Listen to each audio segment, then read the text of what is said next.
Did you know that here on Abyss you can actually jump over the ledge without making any sound? Take a look at this clip.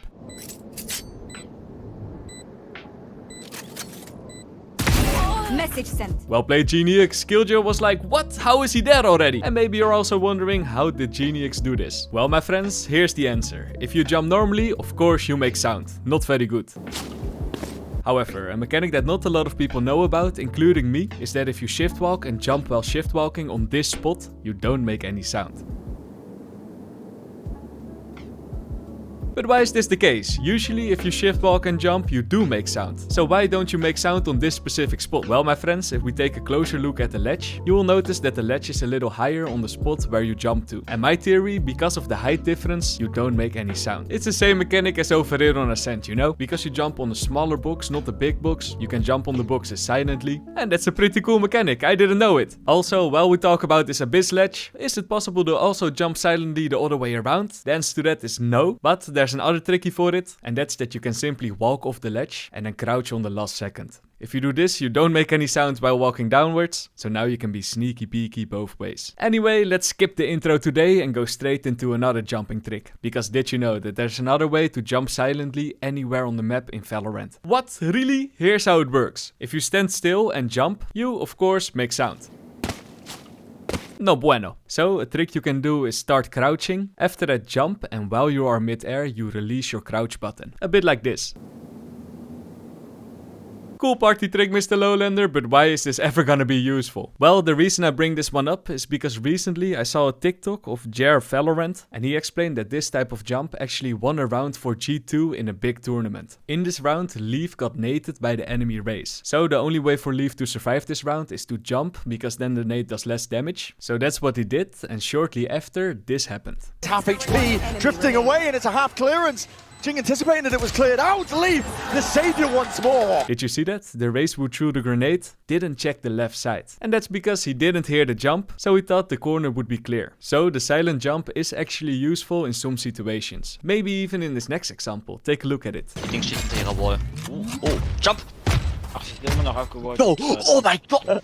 What? Is it possible to jump over the Tehel missiles? We need to test that. The moment of truth, drumroll please, and yes, it is possible. A pretty useful mechanic. There's one thing you need to know though, you are only able to jump over the Tehel missiles on the side of the missile. If you try to use this trick in the middle, then you will get hit, so be careful with that. And last thing I want to add, some people might think, maybe you're just out of range. For the people who think that, in this next example I did got hit by the first explosion, but with the second and the third explosion I jumped, and then I dodged the damage. So yeah, pretty cool mechanic. And Milo, you won this video's battle pass, so congrats my friend. To everybody watching right now, if you want the chance to win a battle pass for next episode, don't forget to submit your tricks in the Lowlander Discord server, link in the description. Now let's continue the video. About a month ago, the Yoru clone got reworked. Back in the day you could walk through your own clone, but now you can't anymore. At this moment you will walk against your own clone as if it is an agent. This means a few things. First of all, you can't hide in your clone anymore, but the second more important thing is that you can't use your clone to place your gate crash on high spots anymore. Nah, sad Yoru mains, there goes that viral tricky. But no worries mains, I got a new trick for you and it goes like this. If you use your own clone towards a corner and then jump when it's close to you, you will boost yourself a little up, and after that you can spam your crouch button to slowly go further up until you are on the box. I know, this way of boosting yourself is not ideal, but it's a way, you know. Maybe it will be useful for you in one of your games. Also, a warning to all the Yoru mains out there, since your clone is solid at this moment, be careful with pushing right after it, or this might happen.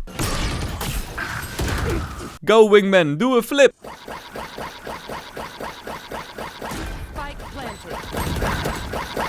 I don't know what little wingman took before this game, but at least he's enjoying himself. Did you know that on Road, if you go to market, stand a little bit away from the garage door and then aim down underneath the door, you are able to place a cypher cam over there. I know, this is a very sneaky spot and the enemies will surely have a hard time finding it, but it might be bug abuse, so be careful with using it, because you don't want to get banned over this. And while we're talking about glitches, recently I saw this clip over here, and it looked like Raze was pushing Reyna out the deadlock barrier. Hey, you won, come So I wanted to know, is this a thing you can do in game? So I did some tests and what I found out is a lot weirder. First of all, I could not get my teammate out the deadlock barrier. Whatever I tried, impossible. However, I found out something different, and that's that if your teammate is very close to the deadlock barrier, then a satchel will instantly destroy the whole barrier. This definitely isn't supposed to happen. Usually a satchel does like no damage to the barrier. So by testing one glitch, we found out a whole different glitch. And one more glitch before we continue with normal trickies. On deathmatch, you can actually teleport on this roof if you play Veto. This might be one of the few bugs where you might not get banned for, because it's on team deathmatch and not in a competitive game. But don't take my word for it. Let's go back to the real tricks now. A very common wallbang spot is over here on Haven. If you stand on B, you can wallbang through that wall when the barriers are just going down. You probably have used this wallbang trick yourself once in a game. However, a wallbang spot that's less common is on the same wall, but then the other way around. For this one, you want to stand in this corner, aim a little bit to the right of the left wall, and start spraying as soon as the barriers are going down. You can do this with a Vandal or an Odin, and you might get lucky like Pineapples did.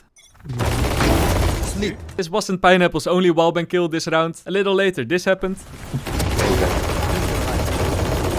I locked in. And a little later, another Odin kill with a cool tricky. If you play with an Odin, instead of peeking fully, you can also just not peek and shoot through the corner of a wall. The Odin is better at this than a Vandal, and that's how you might get a kill like this. Avocado came in and tried to raise station. Okay, let's go to Pearl for a nasty angle now. Did you know that on the new Pearl, if you jump on these boxes, you can actually look over screens all the way at the top of B main. You can just see the tip top of their head, and that's how you can get some nice kills with an operator.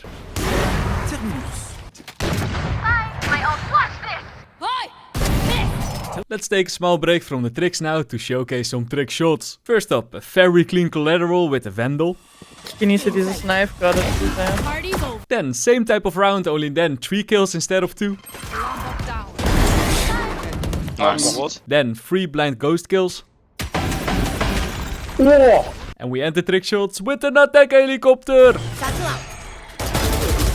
Back to the tricks. Here's something you can do with Waylay. Usually, if you try to dash on these boxes with a single dash, you can't make it. But if you stand against these boxes, aim in the boxes like this, you are able to do a right-click dash all the way to the top of the box. Aha, MrLowlander, funny one. Cool party trick, but I can just do a double dash, right? Yes, my friends, it is true, you can do a double dash. But if you do a double dash, it takes a little longer before you have your gun in your hand. So, a single dash might be better over here. Good news for all the Yoru mains out there. Here are some more Yoru trickies. Did you know that B main on Corot is the perfect spot to do an aggressive Yoru push on? What you gotta do is throw one flash against that wall over there, push further, the second one against the ground, and there's a high chance that the enemies will get flashed by at least one of the 2 flashes, and then easy kill for you. Too easy. The second Yoru trick is a little older, but I wanted to throw it in this video anyway, because its Nugget got a very nice round with it. For this one, you teleport through the teleporter, and when you're in the teleporter, that's when you use your clone. The enemies think that your clone teleported, so now you just wait a little till the enemies forget about it, then open a door and spray and pray.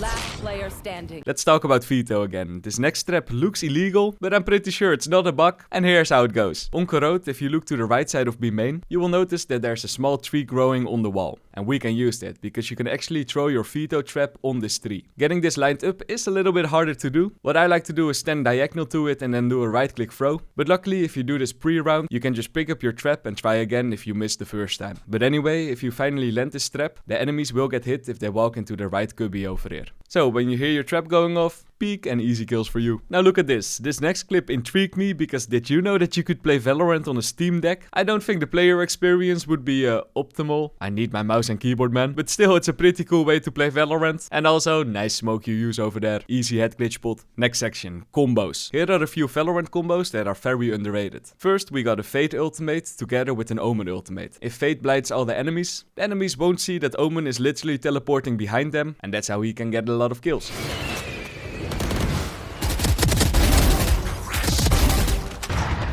One enemy remaining. Next one, Waylay ultimate with Tahoe ultimate. Ooh la la, nice clip. One enemy remaining. And finally, a Sage wall with an Omen shrouded steps can do wonders. Enemy A. I'm out of here. One enemy remaining. And this, my friends, this was the last trick of this video. Big shout out to everyone who submitted in a trick. If you got any cool tricks, don't forget to submit yours in the Lowlander Discord server. Thank you for watching, and I see you guys in the next one. Bye bye.